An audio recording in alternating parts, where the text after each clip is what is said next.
Bienvenidos a Lo Bueno, Lo Malo y Lo Feo. El espacio donde no nos callamos. Donde analizamos el poder sin filtros y donde la política se enfrenta cara a cara con la verdad. Invitados nacionales e internacionales, visiones audaces, sin censura, sin guión. Con ustedes, Robert Guevara, Michelle Marzuca y Sergio Pizarro, en Lo Bueno, Lo Malo y Lo Feo.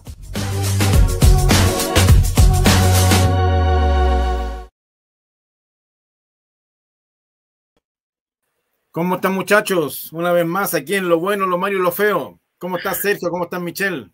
Hola, Robert, ¿cómo estás? ¿Cómo estás, Michelle? ¿Todo bien por acá después de estas pequeñas gotitas que cayeron el fin de semana?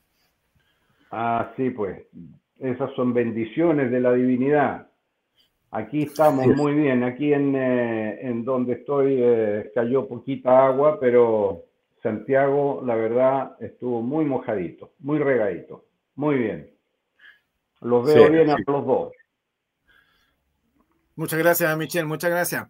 Oye, tenemos un gran invitado para una interesante conversación, así que hagamos la cortita porque hay harto tema, es bien interesante conversar con él, así que vamos con una presentación. Carlos Rodrigo Mladinic Alonso es un economista y político demócrata cristiano chileno de ascendencia croata. Se desempeñó como subsecretario de Economía, Fomento y Reconstrucción y ministro de Estado en las carteras de Agricultura y Secretaría General de Gobierno, durante la administración del presidente Eduardo Frei Ruiz-Tagle, 1994 a 2000. Posteriormente, desempeñó funciones como presidente del Sistema de Empresas Públicas, presidente del Directorio de Televisión Nacional de Chile y gerente pro inversión del Ministerio de Hacienda. También fue jefe de gabinete del ministro del Interior hasta 2010. Señoras y señores, con usted don Carlos Mladinic.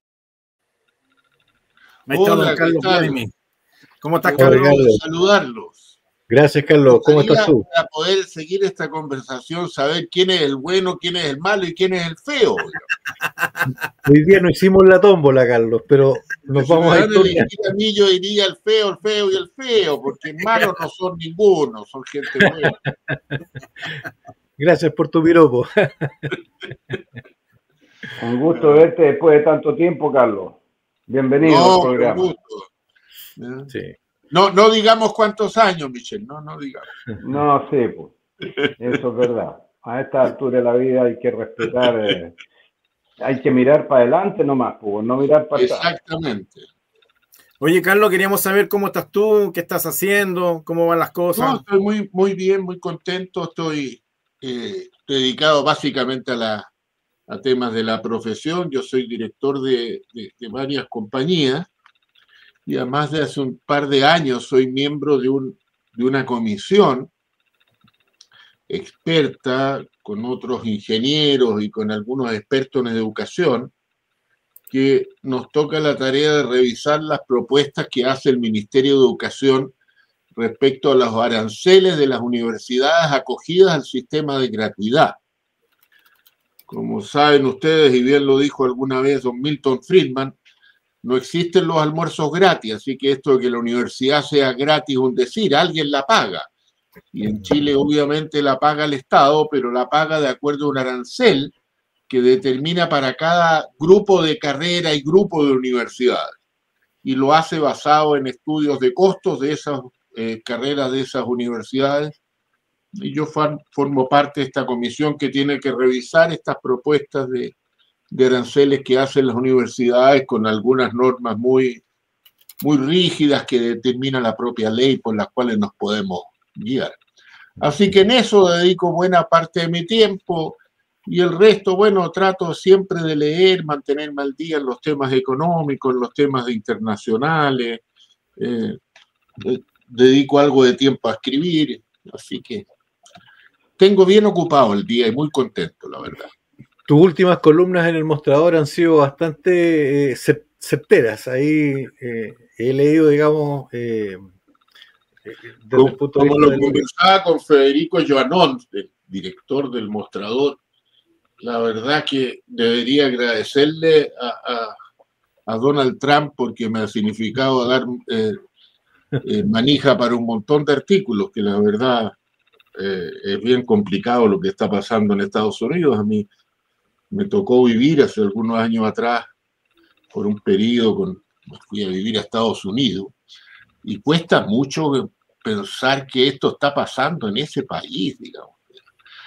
Yo pensé que no iba a ver nunca en algún medio americano leer cosas como que escribe la gente en los comentaristas políticos en Estados Unidos, si lo que está sucediendo en Estados Unidos, lo que está desarrollándose en Estados Unidos, todavía es posible que se definirlo como una democracia.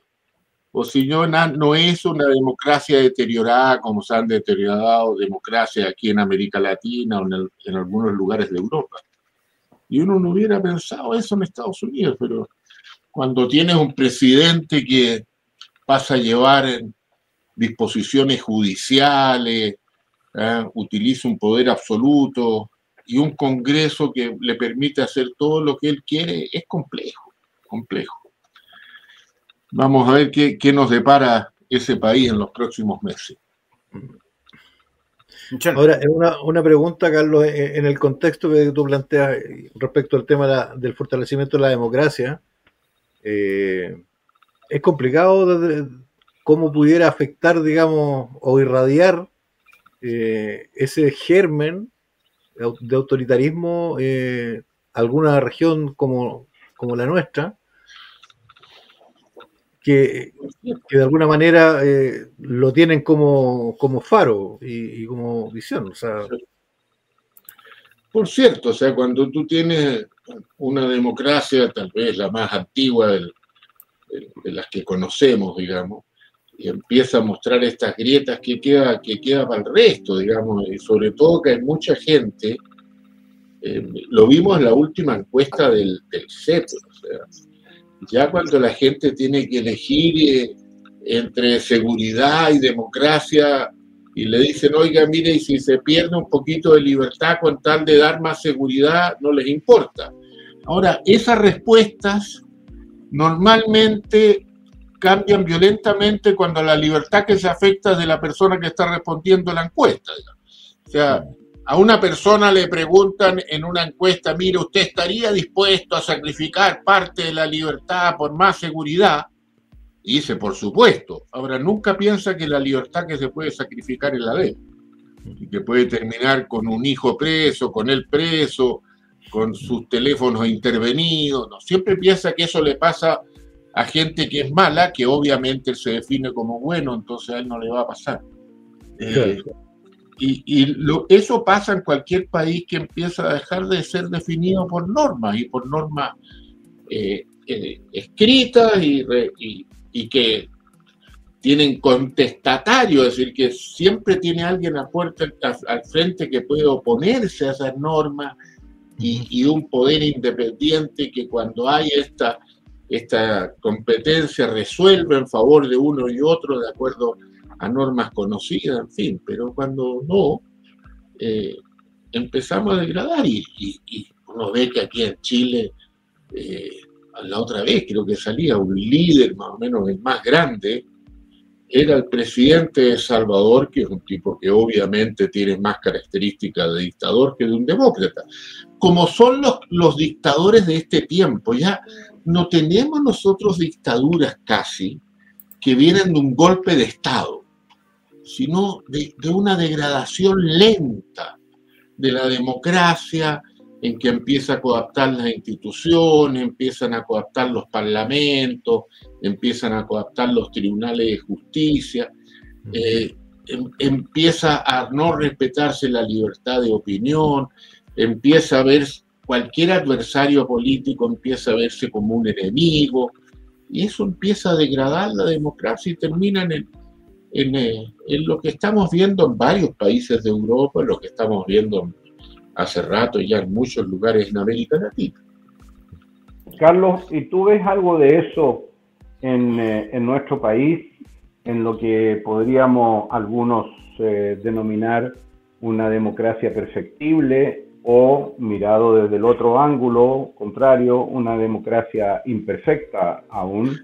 Sí, sin duda que lo hay y por distintas razones. Primero porque en Chile de un tiempo a esta parte caímos en lo que se conoce como anomia, una cierta falta de respeto a las normas y al orden.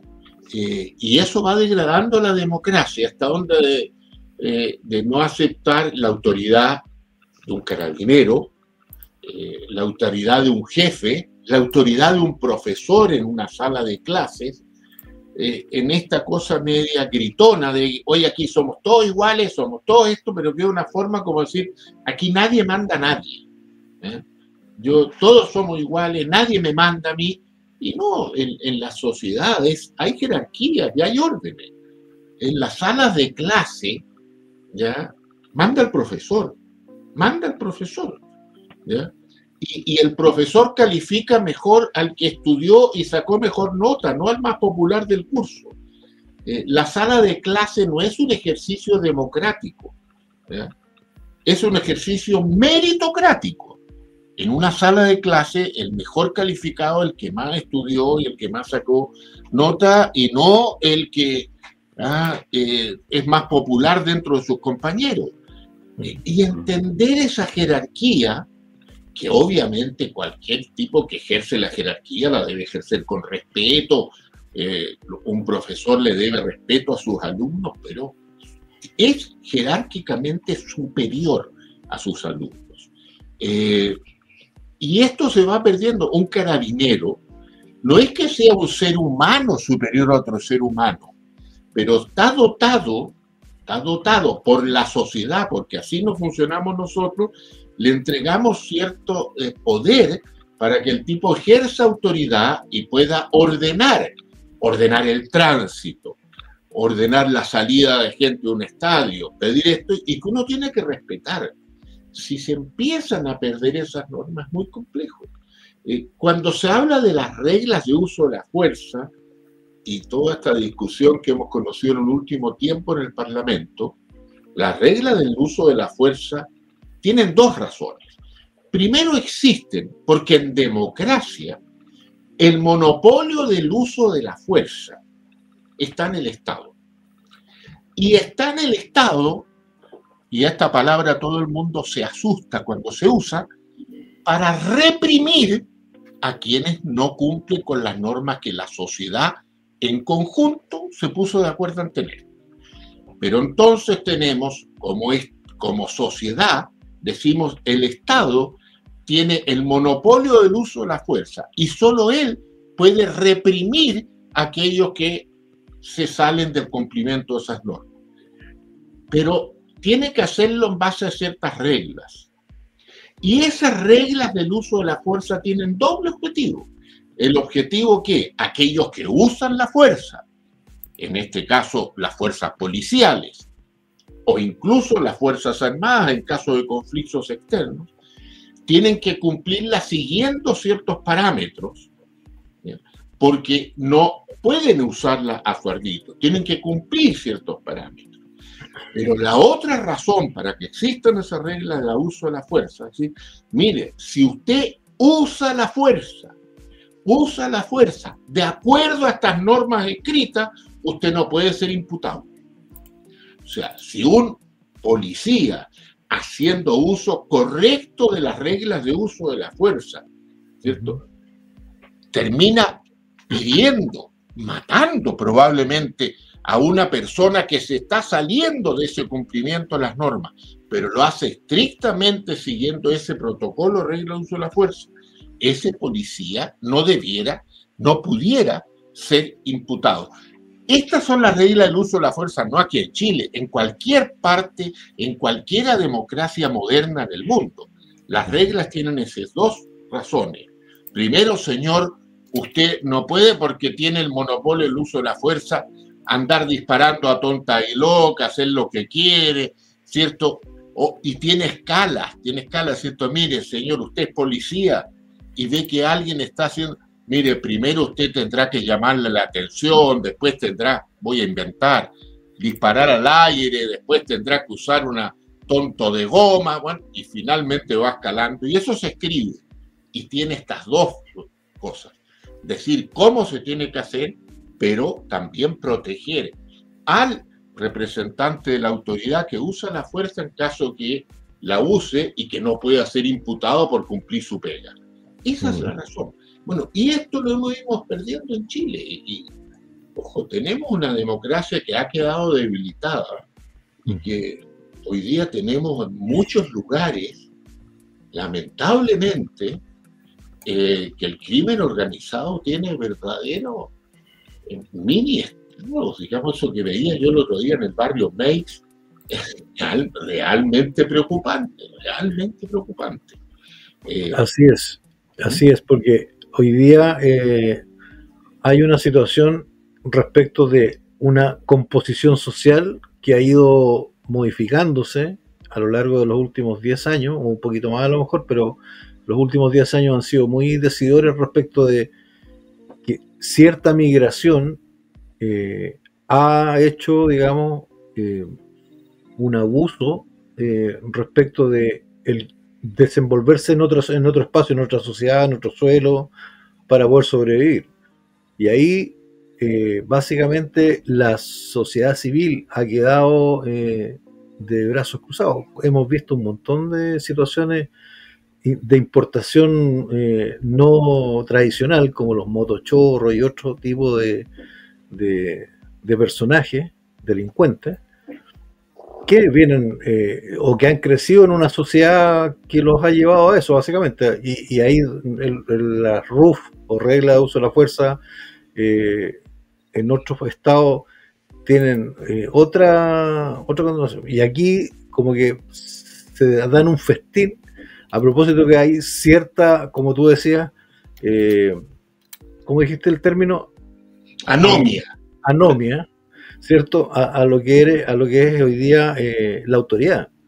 Entonces, ¿cómo yo ciudadano me protejo si sé que frente a una situación me van a apuntar, me van a disparar? Tengo que estar ahí entregado, ¿no?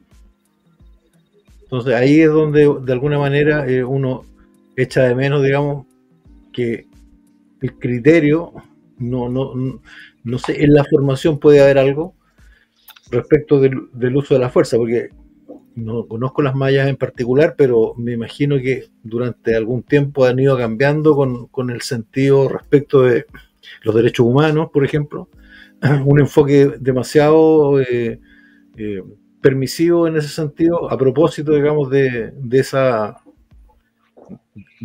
políticas.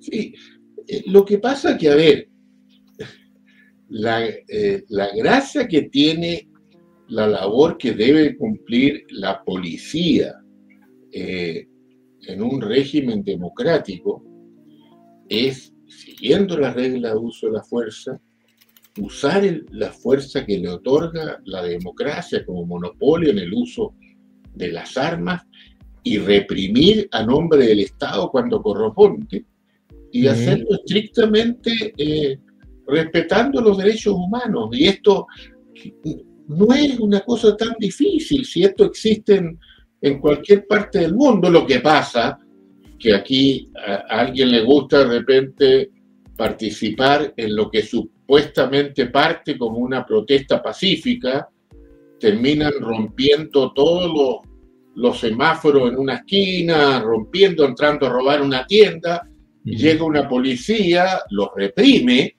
como reprimen las policías. Si cualquiera de esas personas va a cualquier país del mundo y hace eso, lo van a reprimir como reprimen las policías. Bueno, eso no se puede tomar como una violación de los derechos humanos. Digamos, las policías están cumpliendo estrictamente con su deber. Y sí, claro. Esa persona no está siendo ni desaparecida, ni torturada, ni nada. Están siendo reprimidas por la fuerza que tiene que reprimir, que es la policía, que tiene las facultades para eso. Y da lo mismo que usted cometa, si usted va, elija un país capitalista del mundo, si usted va al Reino Unido y se pone a hacer esas maldades, lo van a reprimir. Pero yo le puedo asegurar que si va a la plaza del Che Guevara en Cuba y se pone a hacer tonteras, también va a llegar la policía cubana y lo va a reprimir. Y lo más probable es que la forma en que lo repriman no sea muy diferente en una y otra. ¿Ya? Porque lo que van a hacer es que usted se comporte de acuerdo con normas que la sociedad estableció que hay que cumplir. ¿Ya? Y en alguna medida nosotros de repente nos fuimos acostumbrando a que aquí se podían romper cosas, hacer esto, y que cualquier acto de represión legítima por parte de la autoridad era considerado una violación a los derechos humanos, con lo cual se desprestigia mucho el verdadero término. Exacto. Los agentes del Estado pueden efectivamente violar, los únicos que pueden violar los derechos humanos son agentes del Estado, pero lo hacen cuando no cumplen con lo que está establecido en normas que son aceptadas por la sociedad. Michel, tú querías...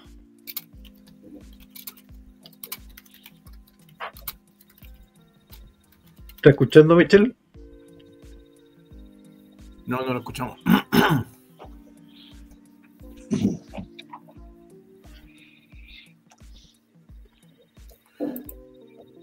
No. Oye, Carlos, bueno, ya esperando que Michel se solucione su tema, te quería preguntar, esta semana salió que la economía chilena creció un 2,3% en el primer trimestre.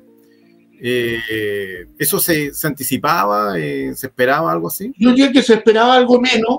Yo creo que es una buena noticia dentro de lo flojo que ha venido siendo el crecimiento de Chile desde hace mucho tiempo. Es una buena cosa. Yo esperaría que los datos de inflación ojalá sean también buenos y que además en un futuro cercano el Banco Central pueda ir aflojando un poco la política monetaria, disminuyendo un poco la tasa de interés y dando más espacio para que nuestra economía vuelva a crecer. Ahora, yo creo que la economía chilena está con un problema serio de hace unos 15 años en que el crecimiento es muy, muy flojo. No estamos... El país no está invirtiendo lo que debiera, no hemos ido enredando, los proyectos cuestan mucho en salir, una parte de inversiones interesantes del sector privado, por toda la burocracia que hay detrás de la obtención de permisos, de lo complicado que se ha puesto a desarrollar proyectos en Chile. Han optado por desarrollar proyectos en otros lugares de Latinoamérica. Los capitales van a buscar dónde van a obtener más rápido la recuperación de inversión y por lo tanto no es de extrañar que vayan a buscar otros países si aquí se les complica. Creo que nosotros tenemos un potencial como país todavía gigante para crecer, pero tenemos que creer en que podemos crecer, tenemos que desarrollar normas que hagan y tenemos que generar que la gente que está en los distintos servicios que da permisos tenga como mentalidad decir, los proyectos en Chile se tienen que llevar a cabo cumpliendo normas estrictas, sanitarias, ambientales, laborales, muy estrictas. Pero se tienen que hacer cumpliendo estas normas. Y no que al parecer, para alguna gente, el objetivo es que no se hagan los proyectos. Porque si se hacen los proyectos, se echa a perder el medio ambiente, no se respetan las leyes laborales, se generan problemas sanitarios. No, la gracia está en que los proyectos se hagan respetando las leyes laborales, respetando el medio ambiente, y se puede. Noruega definió su plan quinquenal como un mar de oportunidades. Oye, va a duplicar su producción de salmonicultura. Bueno, nosotros tenemos una capacidad para desarrollar la salmonicultura tremenda y tenemos mucha traba. Entonces, tenemos que ser exigentes, que se cumplan las normas sanitarias, las normas ambientales, las normas laborales, pero que los proyectos se hagan y los países crezcan. A ver, la gente a veces se olvida que el crecimiento al final es bastante simple. Está lo que crece la masa salarial y lo que crecen los retornos del capital. Y si el país no crece ninguna de las dos cosas. Cuando los países crecen, mejoran los salarios, mejoran los retornos del capital, mejoran la calidad de vida. Y llevamos mucho tiempo con la cosa ahí estancada. Los salarios reales están ahí, para decir, la gente dice el salario mínimo, pero por favor, si el salario mínimo, si fuera tan fácil como subirle el salario mínimo para que la gente fuera más feliz, toda la gente sería feliz en el mundo, sería una cosa de una ley nomás. Claro. Los salarios crecen cuando la economía crece, cuando la economía produce más, cuando aumenta la productividad. Ahí crecen los salarios. Los salarios mínimos en cualquier parte del mundo están para evitar explotación, para evitar abuso. Pero no es vía salarios mínimos que uno logra que los salarios reales de verdad vayan creciendo.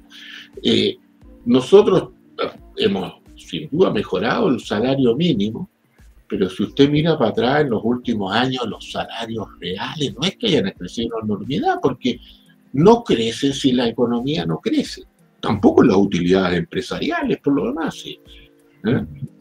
La cosa está bien plana. Y ahí tenemos que tener algo, y yo creo que en ese sentido esta noticia es un poco mejor que lo que se venía viendo, y bienvenida, digamos. Ahora, deberíamos por lo menos aspirar al doble de eso. O sea, yo creo que no vamos a crecer como crecíamos en los años que a mí me tocó estar en la economía. Claro, tuvimos crecimiento del 6, del 7, del 8, del 10, del 12. Éramos otro país, éramos mucho más pobres en la medida que tú vas siendo más rico y te cuesta más crecer. Pero creo que crecer al 4% es una meta que nos podríamos imponer si hacemos las cosas bien, si nos creemos el cuento, si sacamos lo mejor de nosotros, si hacemos las normas, que los permisos se aprueben cumpliendo normas, no que digan, mira, no aprobé ni un permiso, vamos bien. Sí, bueno, a propósito de eso mismo, Carlos, ¿cómo se complementa lo que de alguna manera podría ser la visión de la inversión, por un lado, con los escenarios políticos por el otro, teniendo en cuenta que muchas veces o la democracia se expresa por mayoría, ¿cierto? O los que ganan las elecciones y cómo se conforman las fuerzas políticas.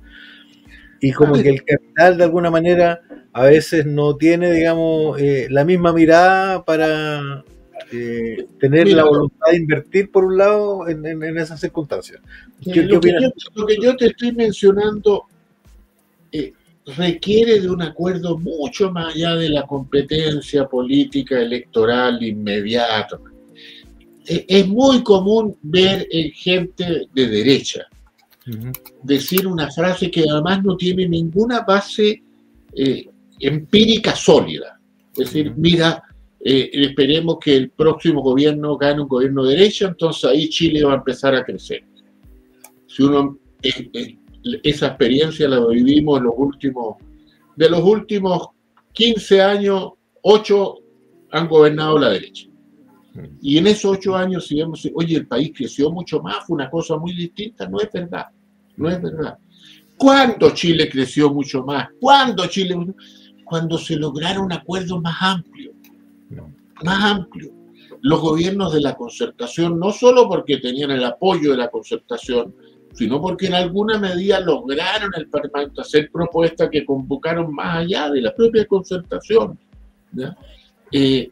La propuesta que hizo el presidente Frey, que después siguió Lagos, de volcar a Chile hacia el exterior, de abrir mercados, de ir a los acuerdos con Asia, los acuerdos con Europa, los acuerdos con Canadá, con Estados Unidos, a los acuerdos con Japón, a los acuerdos con Corea, fue una política que logró amplios apoyos. Y por eso se logró lanzar a Chile hacia afuera. La política de apertura de mercado siempre fue una política de gran apoyo nacional. Entonces, no basta que decir, mira, voy a ganar yo y como yo soy macanudo, voy a arreglar todo. No, Chile, por ejemplo, tiene que tener cuidado porque la posibilidad de seguir aumentando la deuda pública, yo diría que está muy cercana a un cierto techo, o por lo menos ya estamos destinando una cantidad bastante grande de recursos a pagar los intereses de la deuda externa, por lo tanto hay que tener mucho cuidado. Entonces, claro, tenemos que ver cómo vamos calmando el crecimiento del gasto público, etcétera. Pero eso lo tenemos que hacer con acuerdos amplios. Esto es llegar y decir, no, yo voy a llegar y voy a terminar todos los gastos inútiles, es engañar a la gente. O sea, que usted no va a bajar el gasto público disminuyendo las fiestas de cumpleaños, las fiestas de fines de año que se hacen en algunos ministerios, oficinas públicas a fin de año, o disminuyendo, qué sé yo, el café en la oficina, o incluso los viáticos en algunos viajes. Todas esas cosas, si son inútiles, no se hagan, pero no mueven la aguja, no ayudan a resolver. Tenemos que resolver, si queremos disminuir el gasto público, cosas que duelen y mucho, y mucho. ¿Puede seguir creciendo la PGU? Ahí tenemos un montón de plata. ¿Puede seguir creciendo? No. Entonces, hablemosle al pueblo y digamos la verdad, mira, vamos a recortar acá, y va a doler. ¿Podemos seguir sosteniendo la tremendo forado que es el Transantiago? Que todavía un montón de gente se moviliza en Chile sin cumplir con su deber de, si se sube a un medio de locomoción público, paga el boleto, que ya está subsidiado por lo demás. Bueno, eso hay que atacarlo. Eso hay que atacarlo. Ahí tienes partidas grandes. ¿Hasta cuándo podemos sostener y cuánto más podemos sostener de gratuidad universitaria? ¿Hasta qué decir? Y si no, hay que sincerar y decir, mira, esto puede llegar hasta acá porque no tenemos... Esas son partidas importantes que hay que entrar a modificar y doler, y va a doler. Esos son los grandes políticos. Que se pare una política, un político y diga, mira, vamos a terminar con los gastos superfluos, que significa tener contratado periodistas en el Estado. No engañe, con esa cuestión le va a poder subir 2.500 lucas al año la pensión a una señora. Claro. Otras cosas son los que tiene que entrar y verlo, y se logra con acuerdos. Si no hay grandes acuerdos, no van a lograr nada. Sí. Carlos, a propósito, digamos, de los mitos que plantea la economía, que algunos dicen que la economía es la única de las ciencias que no resuelve ningún problema. Pero ¿cómo se explica el tema de que la derecha siempre dice hemos creado 1 millón de empleos, qué sé yo, pero por otro lado, a veces se hace, o no a veces, sino que hay que hacer la reflexión de la subsidiariedad del Estado, en donde se supone que el Estado está impedido de hacer inversión porque se supone que el Estado participa en todo lo que el privado no quiere participar. Entonces, cuando dicen, el gobierno de Piñera hizo 1 millón de empleos, ¿cómo hizo 1 millón de empleos si el Estado se supone que no invierte? No, lo que pasa es que el Estado tiene una tremenda capacidad para movilizar inversión y que se puede hacer con acuerdos públicos-privados. Por ejemplo, en Chile tiene un déficit de vivienda importante. No soy experto en el tema, pero yo creo que le daría una oportunidad a los que realmente saben de esto a estudiar, por ejemplo, cómo utilizar nuestra ley de concesiones para que grandes conglomerados participen y ayuden a solucionar a largo plazo este déficit de vivienda. El Estado mandata, a largo plazo se hacen estas concesiones que terminan finalmente entregando la propiedad de estas viviendas a miles de familias. ¿Cómo hacerlo? Ojo, insisto, no es mi expertise, pero por dar una idea, yo creo que hay que movilizar el capital privado. Creo que hay experiencias ya de concesiones en hospitales, hay experiencias, para qué decir, en caminos, y la inversión pública es muy movilizadora de recursos y por lo tanto puede ayudar al empleo sin lugar a dudas. Pero una buena cosa que puede hacer el Estado es facilitar y reordenar toda la burocracia estatal con un sentido pro inversión. Insisto, no estoy pidiendo que no se cumplen normas. No estoy diciendo no se cumplen las normas ambientales. Estoy diciendo, miren, aprueben proyectos con normas ambientales exigentes. ¿Ah? Yo haría esto, le daría a todas las personas que trabajan en esto, así, mira, usted tiene tan sueldo, su sueldo se va a ver premiado en la medida que apruebe más proyectos, pero la apruebe cumpliendo las normas ambientales. Y de repente uno ve a alguna gente que se siente feliz diciendo yo no aprobé ninguno, así que tranquilo. No, tranquilo, ¿cómo? El país va a ser más pobre. Incluso más. Si no aprobamos determinados proyectos, por ejemplo, en términos ambientales, podemos estar peor que antes. ¿Ya? Si no aprobamos determinados proyectos que se hacen con tecnologías limpias respecto a energía, van a tener que empezar a hacer andar alguien las centrales a carbón, porque sin luz no nos vamos a quedar. Sí. Entonces, creo que es bueno que... Oye, Carlos. Michel. ¿Me escucha? Te escucho. Estimado, respecto de grandes acuerdos que mencionaste recién y llevándote un poco, acercándonos más a la política contingente, ¿por qué crees tú de que la democracia cristiana no quiso entrar a primarias? O sea, no quiso hacer primarias junto con el sector de la socialdemocracia. A ver, yo creo que el tema, y eso es lo que yo le escuché decir en más de una oportunidad al presidente de la democracia cristiana, la democracia cristiana estaba muy disponible para hacer una primaria con el sector de lo que tú llamas socialdemocracia, para ponerle nombre y apellido, el Partido Radical, el Partido Socialista, el Partido por la Democracia, el Frente Regionalista Verde, etcétera. Lo que no quería la democracia cristiana era ir a una primaria con el Partido Comunista y con el Frente Amplio, las razones que se daban, es decir, en una primaria tú te comprometes en forma absolutamente amarrada a que apoyar al que gane. Entonces dice, yo me estoy comprometiendo en una primaria en que va el Partido Comunista, que si va el Partido Comunista y gana, yo tengo que ser parte de eso. Y la explicación que dio el presidente del partido es que la democracia cristiana no estaba disponible para aquello. Yo, Michel, no soy, desde hace mucho tiempo, no tengo labores directivas en la democracia cristiana y soy un simple militante de base. Sigo siendo un militante, aunque como digo, a veces me cuesta más ser simpatizante, pero militante lo sigo siendo. Entonces, pero eso significaría, Carlos, que en una eventual futura alianza para poder derrotar a la derecha, que es el contrincante principal, para denominarlo de esa manera, la democracia cristiana no entraría en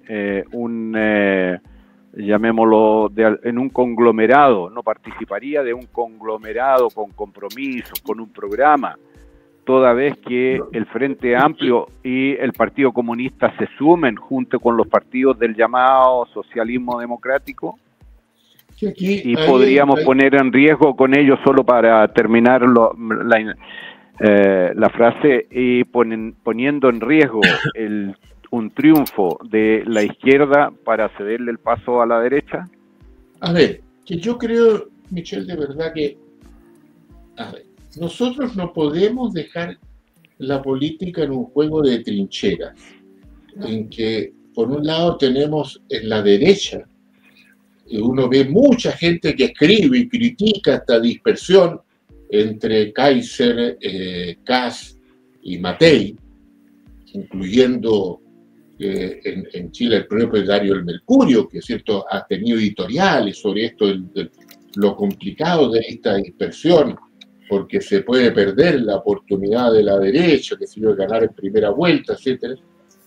Pero nadie se hace la pregunta que tal vez Kass, Kaiser, Matei van por separado porque no son lo mismo y no se sienten que son lo mismo y no piensen exactamente lo mismo o tengan variables que son demasiado importantes que no hacen posible que vayan en una sola lista.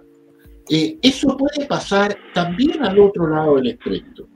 Ven la política como trincheras que yo tengo que, o sea, que la política no es mi propuesta, sino mi propuesta es hacer una especie, como alguien lo escuché definir alguna vez, un cordón sanitario para que el otro no pase, no me gusta, no me satisface. Yo creo que la diferencia, nosotros tuvimos dos momentos importantes en mi vida política, yo lo viví así. Uno, cuando se logró una unidad para terminar con la dictadura por el Pinochet. Y esa fue la concertación por el no. Y dije, miren, nos vamos a poner de acuerdo todos los que estamos por el no. Ese era un objetivo demasiado simple. Pero cuando al año después se hace la concertación por la democracia, no se hizo una concertación para decir, mira, vamos a parar a Vigio, a Rafa y todo. Había un programa, decir, mira, nos vamos a juntar a hacer esto. Y eso se escribió, se redactó y en buena parte se cumplió.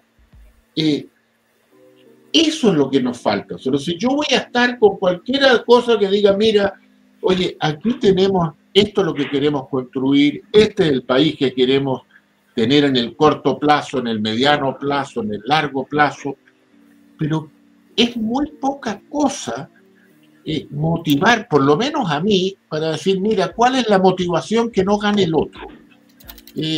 No, pero perdona que te interrumpa, yo entiendo lo que si hay una alianza, se va a hacer en torno a un programa, no se va a hacer en torno a un eje político por el poder. Eso, por eso te digo, eso no lo conozco y habría que verlo.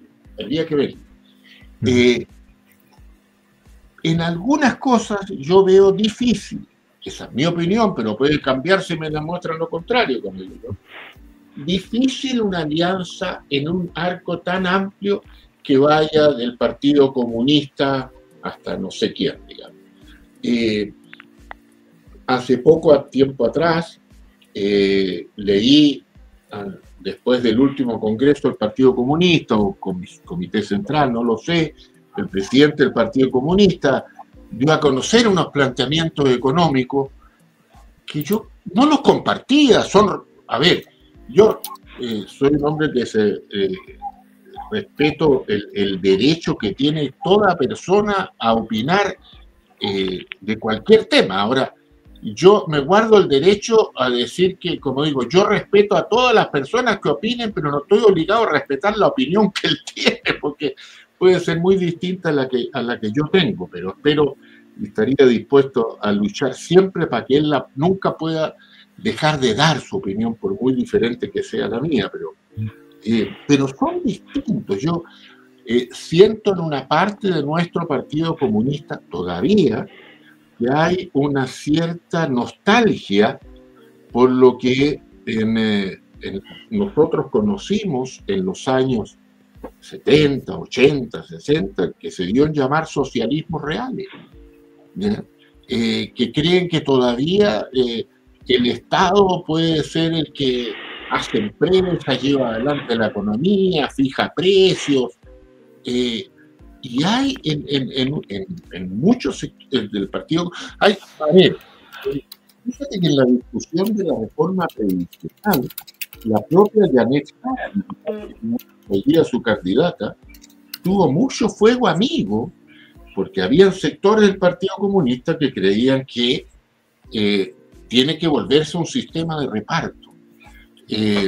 No quiero aburrirlo a ustedes con el sistema de reparto, pero obviamente con la actual pirámide demográfica chilena, un sistema de reparto es absolutamente imposible. Absolutamente imposible. Sin embargo, hay unos que argumentan eso. ¿Por qué? Bueno, porque eso era lo que había hace 20 o 30 años, pero no hay algo que permita de ahí crecer. El mismo sistema de concesiones es muy criticado por varias profesionales del pensamiento comunista que tienen una opinión muy crítica, legítima, por cierto, y es muy interesante debatirlas con ellos.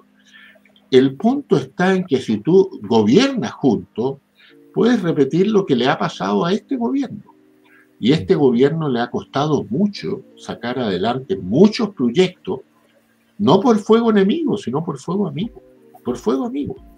El proyecto reforma previsional tuvo más fuego interno que fuego externo. Definitivamente. ¿Ah? Definitivamente. O sea, si uno mira el proyecto que presentó Bachelet 1, digo bien, el proyecto que presentó Piñera, ¿ya? Incluso era más avanzado que lo que se logró ahora. ¿Y por qué? Por el fuego amigo.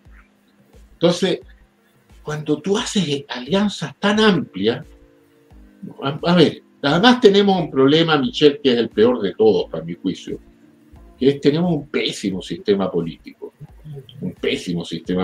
porque en un gobierno más estilo parlamentario, esto podría arreglarse en el Parlamento de mejor forma, digamos, pero hoy día meter en un solo saco en el Ejecutivo demasiada gente, si no tienes un programa muy clarito que todos van a cumplir, no sé cómo vaya a gobernar.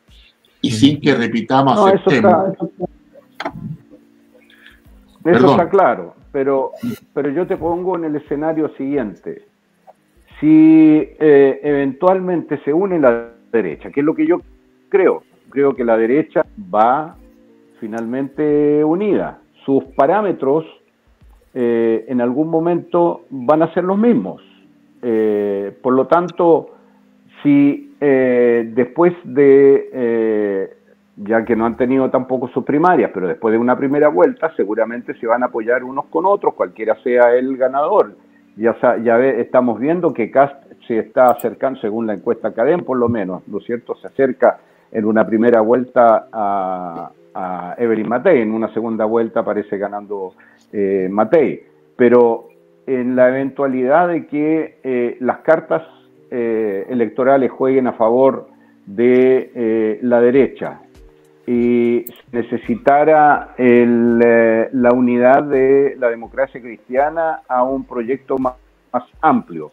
Estoy hablando de un proyecto más amplio, no de una persona, ¿no es cierto?, que represente, y por lo tanto, habiendo detrás un programa. ¿Se restaría la democracia cristiana aún así, sabiendo de que la derecha puede ganar? Sí, el punto, Michel, primero no te puedo responder por la democracia cristiana, pero sí te puedo decir algo, que de hace mucho tiempo ya el punto no es ese, y creo que no hemos hecho todos los tontos por no darnos cuenta, partiendo por los propios demócratas cristianos. Lo que fue la democracia cristiana en los 90, los 2000, 2010, no es lo que hoy. No es lo que hoy. Así es. Hoy día la democracia cristiana es un partido muy pequeño, con pocos parlamentarios, que es muy difícil incluso sostener este número de parlamentarios, con algunos militantes, ¿verdad?, que yo creo que todavía se mantiene y que esos militantes están activos, pero que no sabemos a ciencia cierta, y algunos estudios simples podrían dar alguna idea de dónde andan. La democracia cristiana siempre fue un partido que tuvo una gran cantidad de adherentes que no eran militantes, pero que todos sabían que votaban por la democracia cristiana. Y que eso en algún momento llegó a ser algo tan cercano al 30 y tantos %, después mucho tiempo estuvo en cifras cercanas al 20%, y en algunos años atrás se movió alrededor del 15%, hasta que fue hoy día, será algo alrededor del 4% ya. Pero ¿dónde está esa gente que votaba por la democracia cristiana? Ese es el trabajo que hay que ir a rescatar si tú quieres volver a ganar en una elección que llame los centro izquierda y todo. Ahí en Chile había un votante que respondía a esta idea demócrata cristiana. Algunos les podrían decir votos de centro, yo no tengo problema con ello, pero si le quieren llamar de otra forma me da lo mismo. Pero esos votos son los que hay que ir a buscar. Yo tengo la sospecha, por mirando el mapa electoral, que parte de ese voto que era de ese voto demócrata cristiano en muchos lugares de Chile se movió hacia la derecha. Esa es la impresión que tengo. Y hay un trabajo que debe hacer no solo los demócratas cristianos, sino cualquier político que quiera ganar, que es ir a buscar ese voto. Si uno mira la actitud de las candidaturas de derecha y hace este jueguito de ir poniendo de más derecha, menos derecha, bueno, pareciera ser que más a la derecha hasta acá y ser un poquito menos a la derecha hasta acá y menos a la derecha hasta Matei. Pero uno mira los movimientos de Matei y en vez de ir a buscar este mundo de electorado que uno decide en qué está votando, tiene una competencia para el voto duro de Kast y Kaiser. Entonces se va hacia un extremo. Cuando tú vas y miras en la otra primaria y empiezas a ver, bueno, tú dices, mira, ahí está por un lado, en el ala izquierda estará Winter, después estará Jara, después está Toá, y Toá de repente se empieza a preocupar y decir, yo no quiero que me quite el voto el Frente Amplio, y se van a buscar ese voto. Y este voto que respondía a la democracia cristiana, yo creo que no se han preocupado de ir a buscarlo y rescatarlo. ¿Y cómo se hace eso? Bueno, si yo supiera sería candidato, no lo sé. Pero yo creo que hay que hacer una propuesta como fue capaz en su momento de hacerla Patricio Elwin, Eduardo Frei, Ricardo Lago, propuestas amplias al país y que fueron exitosas y defenderlas. O sea, el gran problema de la democracia cristiana, para mí la culpa de está como está, que no fue capaz de salir con orgullo a defender lo que había hecho con esos gobiernos y al parecer salió a pedir perdón, lo cual es lo más idiota que he visto en política hace mucho tiempo. Hoy día, te digo, mucha gente habla de lo bueno que fueron esos gobiernos, pero no hablaban las personas que deberían haber hablado. Chile duplicó su ingreso, no estamos hablando de pequeño mejora. En esos gobiernos duplicamos lo que era. Mejoramos la distribución del ingreso como nunca antes. Todo el mundo dice Chile es un país muy desigual, lo es, pero fue mucho menos desigual en esos tiempos, porque se hicieron cosas. Bueno, sí, siguiendo la línea de Michel y haciendo una pequeña cronología, 2010 Eduardo Frei, el candidato que pierde se va para la casa. Luego 2021 Diana Proboste sale tercera y en segunda vuelta se apoya, digamos, al presidente y resulta que la democracia cristiana queda afuera. Entonces, hoy día, ¿qué crees tú, Carlos, respecto de esas señales en función de cómo hablar con el adherente demócrata cristiano que debe estar por ahí aún, pero las señales hacia la democracia cristiana no han sido, digamos, las más... No lo sé, porque yo creo que también el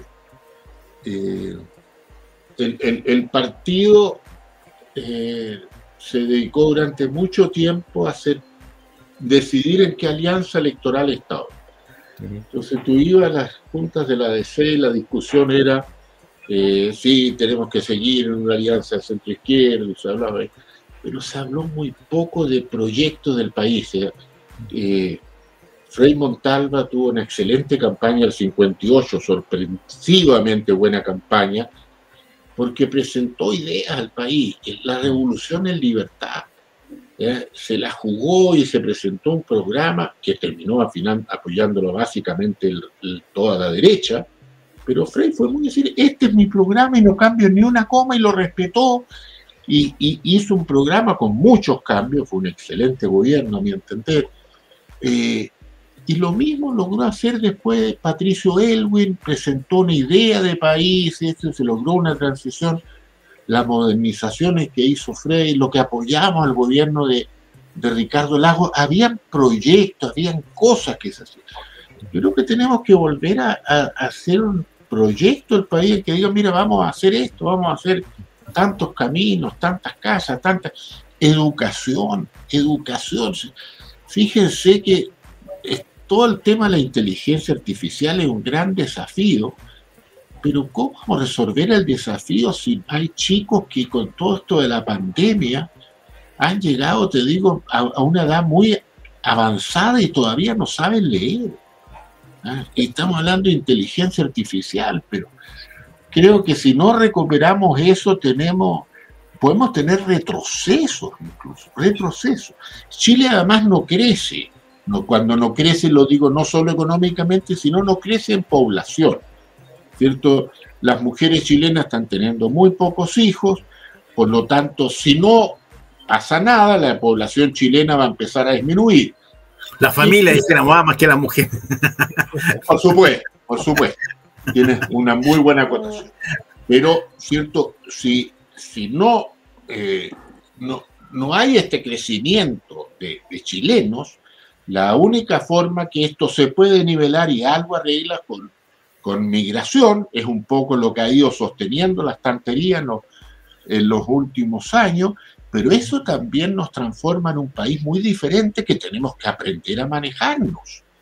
Tenemos que aprender a ser tolerantes con la migración, porque la va a seguir habiendo, porque si no nos vamos a ir disminuyendo. No vamos a tener mano de obra, o sea, si la familia chilena está teniendo 1,1 hijo, bueno, eso es imposible que la población se mantenga en lo que queremos que se tenga que mantener. Y eso nos plantea un desafío pobre. Y queremos construir una sociedad que tolere a migrantes, una sociedad inclusiva, respetuosa. Lo que ha pasado en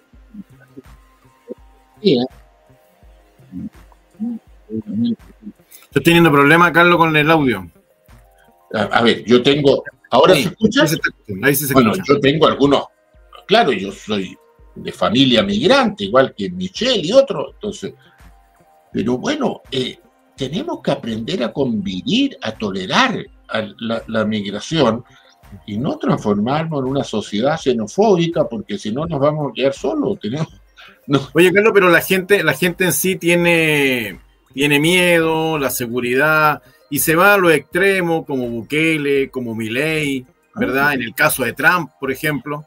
Y la gente se va a los extremos justamente porque busca algo fuerte, busca seguridad, busca decisiones firmes. Y te quiero preguntar derechamente con lo que ocurre con Milei en Argentina, porque cuando hablamos de Kaiser, hablamos de Kast, es más o menos el modelo que ellos quieren hacer más o menos. ¿Tú qué opináis de eso? Lo que pasa es que Milei responde a un país muy distinto a Chile y a lo que fue Chile. O sea, Milei responde a años de un estatismo exacerbado en Argentina, de un abuso del Estado por parte de los grupos políticos, y al hartazgo de la sociedad argentina con cierta clase política. Yo creo que no se hubiese entendido el fenómeno Milei sino por este hartazgo de argentinos. Los argentinos no la están pasando bien, pero cuando uno habla con ellos, decir, bueno, pero alguien tiene que venir a arreglar esto, yo le voy a dar un espacio, voy a esperar que a ver si le resulta lo que quiere, pero no es que vean o estén viendo resultados hoy día positivos inmediatos, por el contrario, digamos, pero lo habían pasado tan mal que dicen, mira, vamos a aceptar esto, y todavía queda por verse. Yo estuve hace un poquito tiempo atrás, pues de mucho tiempo que no iba, estuve en Argentina, respecto a un chileno, está extraordinariamente caro, Y entre otras cosas, mi opinión, que obviamente no comparten mis amigos argentinos, pues yo creo que tienen un atraso cambiario muy grande, muy grande. Nosotros en Chile hemos vivido esos momentos con atrasos cambiarios y de repente cuando se pone el tipo de cambio al día te pega un combo que ni te digo, Pero vamos al estilo de hacer liderazgo, al estilo golpeado. No sé si un estilo como el de Matei sería posible acá en Chile. Yo no lo creo. Ahora, tampoco creo que sería posible un estilo como fueron los peronistas. Argentina es un país muy especial. En alguna oportunidad el presidente Sanguinetti de Uruguay me comentó en alguna conversación, era un tipo extraordinario, el presidente Sanguinetti, decía, mira, yo no tengo ninguna opción de sacar ni siquiera un voto aquí en Buenos Aires, pero te puedo asegurar que Menem no saca ni medio voto en Montevideo. O sea, son personajes que les dan ellos. Uno ve lo grosero que puede llegar a ser el Milei. O sea, yo no sé si algún político chileno se hubiera atrevido a llamar al Papa el representante del maligno en la tierra, digamos. No. Y después decir, bueno, lo dije en un momento y ya se me olvidó. Claro. Entonces, son personajes que... Pero yo creo que hay que ver, yo creo que Argentina hay que esperar un poco a ver cómo se da. Ahora, los resultados del fin de semana de la ciudad de Buenos Aires fueron, yo diría en general, bastante buenos para Milei. Bastante buenos para Milei. Más que malos para el peronismo, que lo fueron mucho más malos para Macri, pero en fin. Sí. Oye, Carlos, volviendo al tema nuestro interno, una pregunta buscando alguna visión desde un demócrata cristiano de base como tú. ¿Qué tendría que pasar desde el punto de vista de los planteamientos del Partido Comunista para que la democracia cristiana se decidiera a trabajar en conjunto, ya sea en un programa o sobre la base de que un programa se elabore, implementar, llevar a cabo una campaña electoral para ir juntos y gobernar juntos? Oye, alguien recordaba hace un tiempo atrás, porque se cumplían no sé cuántos años de la muerte del asesinato por la Brigada Roja de Aldo Moro. Aldo Moro fue un político italiano, era presidente de la democracia cristiana italiana, y llegó a un acuerdo que se conoció como el compromiso histórico, que después de mucho tiempo en Italia se iba para crear un gobierno que tuviera mayoría amplia en el Parlamento. Se invitó al Partido Comunista Italiano, que en ese tiempo era dirigido por un comunista que se llamaba Enrico Berlinguer. Así es.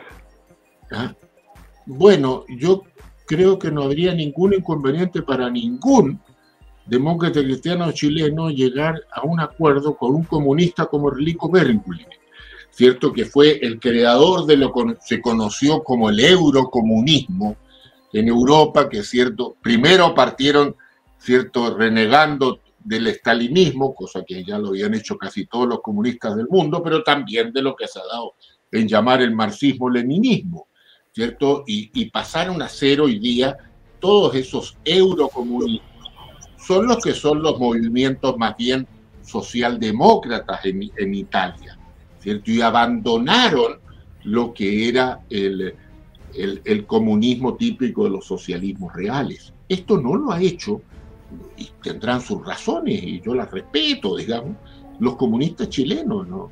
Los comunistas chilenos siguen creyendo que Cuba es una democracia avanzada. Esa es la verdad. Creen que es una democracia mejor que las otras democracias. Una democracia diferente, dijeron por ahí.